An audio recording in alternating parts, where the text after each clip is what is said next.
Tous, nouvelle vidéo qui fait suite au précédent tutoriel KiCad, comment mettre des labels et éditer un cartouche. Et bien aujourd'hui justement on va reprendre le tout premier tutoriel, la première vidéo de présentation de KiCad, et on va mettre en application sur ce schéma, et je parle bien uniquement du schéma aujourd'hui. Nous allons mettre en application donc ce qu'on a vu dans la vidéo précédente, dont je vous mettrai le lien bien entendu. Et on va voir comment on assigne un nouveau label, en fait, comment on va mettre un label. Alors, nous, ce qu'on va faire, c'est qu'on va modifier ici ce fil qui passe par-dessus. C'est pas très sympa, c'est pas joli. Donc, on va mettre un label à la place. Et on changera également le cartouche qui est vide. Comme on voit, on a uniquement le nom du fichier. C'est tout. On n'a rien d'autre. Voilà. Et on mettra enfin, à la fin, les bonnes empreintes. On va voir comment on assigne des empreintes. Donc là, sans divulgacher, euh, il n'y a pas d'empreinte pour l'alimentation et il n'y a pas d'empreinte pour le connecteur. C'est fait exprès. C'était justement le but de ces tutoriels, c'est d'apprendre à modifier, à ajouter des éléments sur un schéma. Donc là, on va attaquer tout de suite, éventuellement par le cartouche. Voilà, comme ça, ce sera fait. Allez, on y va.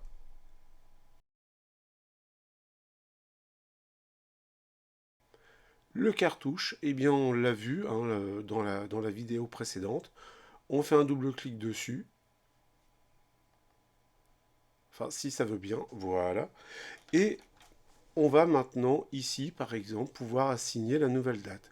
La première fois, c'était le 13 août. Donc là, c'est la date du premier tutoriel. Eh bien, maintenant, je vais pouvoir assigner la nouvelle date. Donc, je fais ça. Et là, je viens d'assigner la date. On est tranquille. La dernière fois, c'était la révision 1. Bon, maintenant, on va apporter une révision 1.1. Pourquoi? Parce qu'on va faire une amélioration. Bon, c'est un peu bidon, on est bien d'accord, sachant que je n'avais pas mis de première révision. Voilà. Maintenant, le titre. Je n'avais pas du tout rempli le titre la dernière fois pour une raison simple, c'est que je voulais pas encore vous le montrer. Donc, c'était pas fait. Donc maintenant, on va le faire. Donc là, c'est un tutoriel saisie, voilà, de schéma KiCad. Voilà. Et la société, c'est mon blog, donc c'est STI de D sin ISN. Et voilà. Alors évidemment, ici, il faudrait plutôt mettre un titre du style à quoi sert le circuit électronique. Hein, donc il faudrait mettre thermomètre électronique avec écran OLED, par exemple. Là, c'est vraiment le titre de démonstration que je mets en place. Donc là maintenant, OK. Et voilà. Tutoriel saisie de schéma. J'ai bien l'entreprise ici et j'ai bien la nouvelle date. Nous sommes bien le 20 août. Je viens de vérifier. Oui, oui, il n'y a pas eu de rupture du continuum espace-temps. Donc on est bon. Voilà, le cartouche est édité. Je suis en révision 1.1 et je n'ai qu'une seule page. On est bon et on est bien sur KiCad 9.0.3. Donc ça c'est bon. En maintenant, on va faire la suite, c'est-à-dire placer un label et on va remplacer ce câble. C'est parti.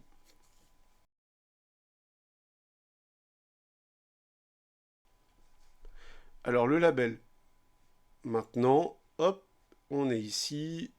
On va donc maintenant remplacer ce fil un peu disgracieux euh, qui traverse là. Voilà, c'est pas très propre. Hein.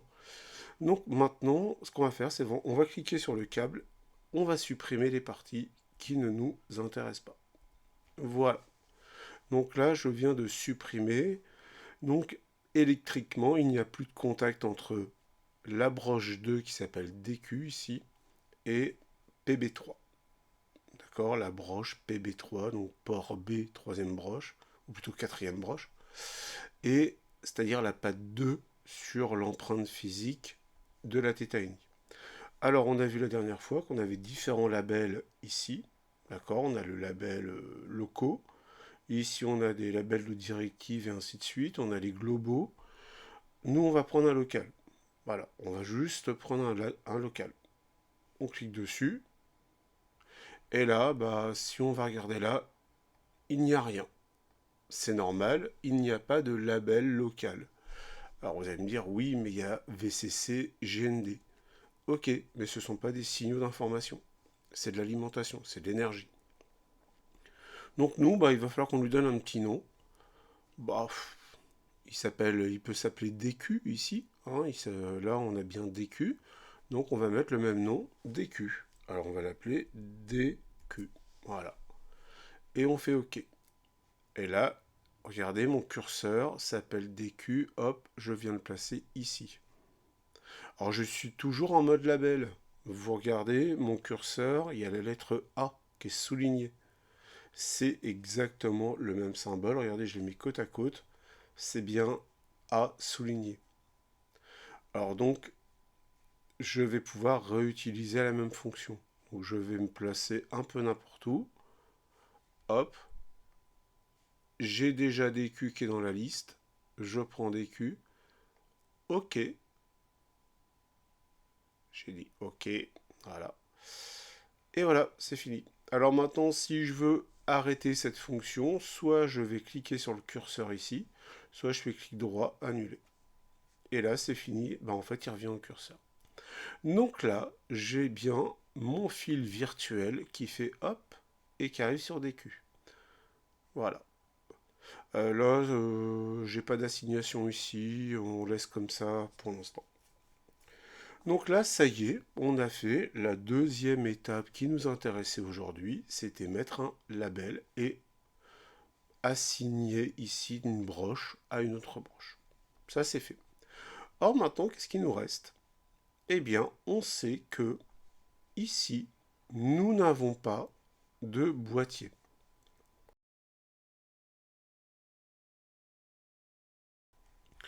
Alors, comment on va s'y prendre? Il y a deux façons de s'y prendre.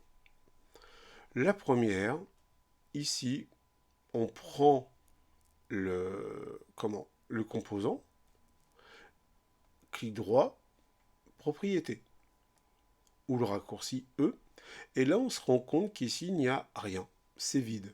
Empreinte, c'est vide. Donc je vais vous montrer la première solution pour gérer les empreintes. On va cliquer ici sur la petite librairie, et là il va charger les empreintes. Alors moi je les ai déjà chargées avant de lancer la vidéo, sinon ça met quelques secondes quand même à charger. Je sais que mon composant c'est une batterie, donc je peux aller cliquer ici sur les batteries, et là je vais avoir des exemples de support de batterie. Si je prends par exemple celui-ci, hop, j'ai une empreinte qui apparaît. Tant mieux parce que c'est le sélecteur d'empreintes. Heureusement. Je peux même afficher la vue 3D. Alors ça peut mettre un petit peu de temps, ou alors on clique là, voilà. Et là regardez, j'ai bien la vue 3D. Et je peux me dire, oui, oui, c'est bien ce qu'il me faut.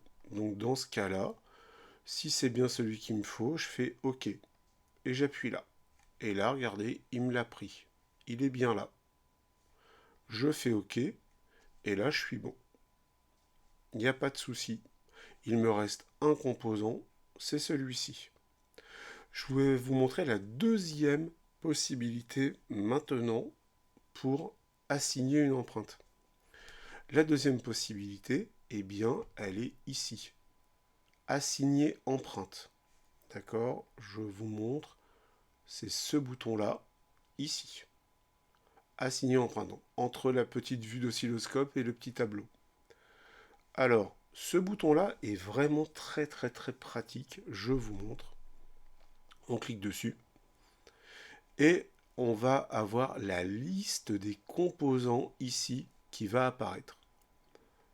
D'accord? Ici, donc je vais dézoomer. Hop, on va se promener comme ceci. Et là, hop, on a ça. Voilà. Hop, j'essaie de vous faire un truc à peu près pratique. Voilà. Hop. Et là, on a bien tous les composants qui apparaissent. Et ici, on a une ligne jaune, là, qui nous dit, bah en fait, on n'a rien. On n'a absolument rien. On ne sait pas ce que tu veux mettre comme empreinte.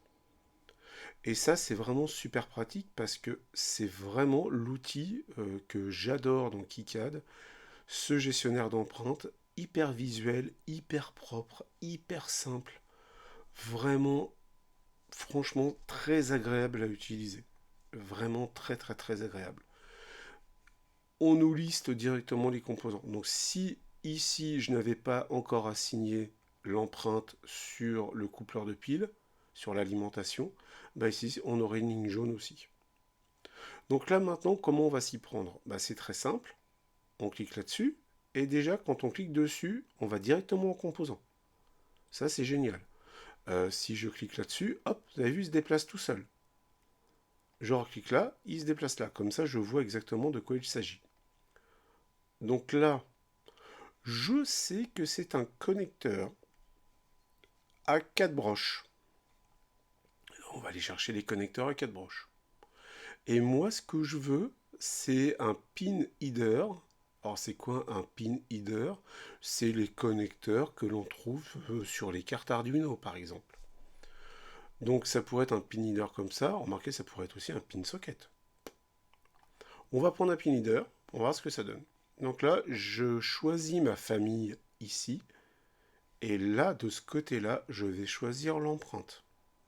Alors, juste le truc, c'est que on ne voit pas l'empreinte qu'on choisit. Alors, même si on va regarder ici dans les différents menus, on n'a pas forcément les vues 3D, par exemple.